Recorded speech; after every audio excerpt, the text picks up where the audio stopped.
अनेक दिवस आपला वन खात्याचा प्रश्न प्रलंबित होता.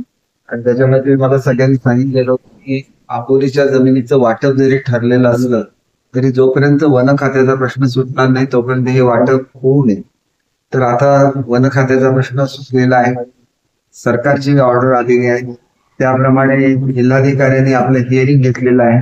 त्याला डीएमओ उपस्थित होते, त्यांनी आपली बाजू मांडलेली आहे आणि उद्या देवीच्या कृपेने उद्या त्याचा निकाल जाहीर होईल अशी मी अपेक्षा करतो. आचारसंहिता लवकर लागायची आहे, त्यावेळेला तुम्ही जी माझी यादी दिली ती यादी करताना मी त्याच्यामध्ये काहीही ढवळाढवळ केली नव्हती. तुम्हाला सगळे अधिकार दिलेले होते आणि तुम्ही द्याल ती यादी असं हे करून तुम्ही जी ग्रामस्थांची यादी दिली त्याप्रमाणे गव्हर्नमेंटने जी आर काढलेला आहे.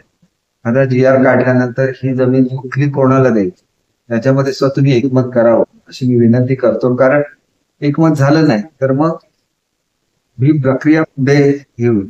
जसं गेळ गावामध्ये एकमत झालेलं होतं की हे प्रत्येकाचे प्लॉट कुठले वाटायचे ते आम्ही ग्रामस्थ सांगतो तसे प्लॉट वाटा. तर माझी सर्व आता माझी मीटिंग त्यांच्यावर सुद्धा होईल आणि मग त्यांची मोजणीला आपण उद्यापासून सुरू करू, त्या गावाचं वाटप होऊन जाईल.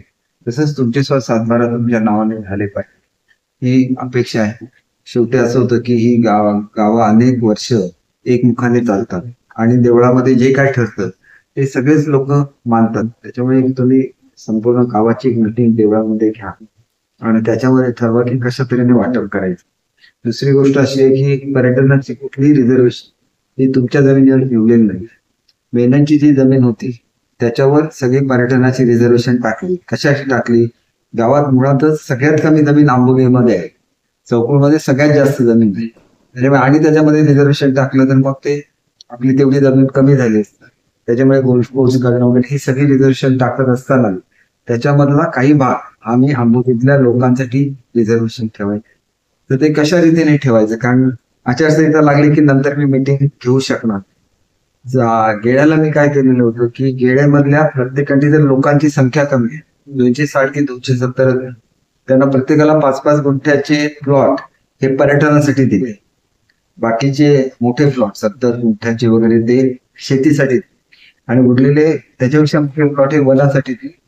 वनासाठी असं आहे की जरी 35 सेक्शन उठलेला असला तरी आयडेंटिफाईड फॉरेस्ट म्हणजे वनसदृश्य म्हणून त्याच्यावर नोंद झालेली.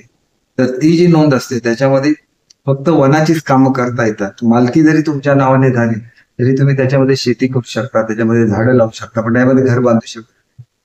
तुमचे जे शेतीचे प्लॉट तुम्हाला देणार त्याच्यामध्ये तुम्ही शेती करू शकता, घर बांधू शकता. आणि पर्यटनाचे जे प्लॉट देणार तिथं सगळी डेव्हलपमेंट गव्हर्नमेंट करणार आणि तुम्हाला दिलेल्या प्लॉटमध्ये तुम्ही काहीतरी स्वतःचा एक व्यवसाय सुरू करावा असं त्याच्यामधून अपेक्षा आहे. तर माझं आता आंबोली वेगळ्या तऱ्हेचं गाव आहे आणि हायवेवरचं गाव आहे, त्याच्यामुळे अनेक ठिकाणी काय झालं की लोकांच्या कुठे वहिवाटी आहेत काय आहेत हे सगळं बघून तुम्ही तुझं वाटप करा. परंतु या जमिनीवरची वहिवाट वगैरे नाही कारण जमीन आहे तर त्याच्यामधली प्रत्येक वाडीला अशी एक ठराविक जमीन तर वाडीची एक कोऑपरेटिव्ह सोसायटी करायची आणि तुम्ही एखादा पर्यटनाचा छोटासा प्रकल्प करायचा जेणेकरून प्रत्येक वाडीला त्याचं उत्पन्न जाईल.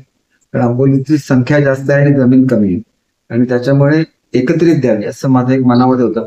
गेळ्याला मी प्लॉट करून का देऊ शकलो, गेळगाव छोटा आहे, तिथं जर म्हणजे गोल्फ कोर्स त्या ठिकाणी युनिव्हर्सिटी त्यावेळेला तिथं जे काय पर्यटन वाढेल तर त्याचा फायदा सुद्धा तुम्हाला ग्रामस्थांना झाला पाहिजे अशी माझी इच्छा आहे. कारण हे काय आमचे आजचे संबंध नाही, आमच्या आजोबांपासून हे सुरू आहे आणि त्याच्यामुळे मला असं वाटतं की आपण सगळ्यांनी एकत्र बसावं. तुम्ही जर सांगितलं वाडी निहाय वाटप करा तर प्रत्येक वाडीला आपण एक म्हणजे 1 एकर 2 एकर असं जर ठेवलं तर वाडीची कोऑपरेटिव्ह सोसायटी करायची आणि त्यांनी हे करायचं. कारण प्रत्येकाचं इंडिव्हिज्युअल करायला आंबोलीला थोडंसं गाव हे आहे, कारण 670 मला वाटतं 654 पूर्वी तुम्ही नावं दिलेली आहे आणि ती सुद्धा कशी आंबोलीच्या वाड्या लांब लांब आहे. गेलं कसं छोटंसं गाव आंबोलीच्या वाड्या लांब लांब असल्यामुळे जरी नांगरता असला जमीन असली तरी तिथं जाऊन लोक व्यवसाय करू शकतात.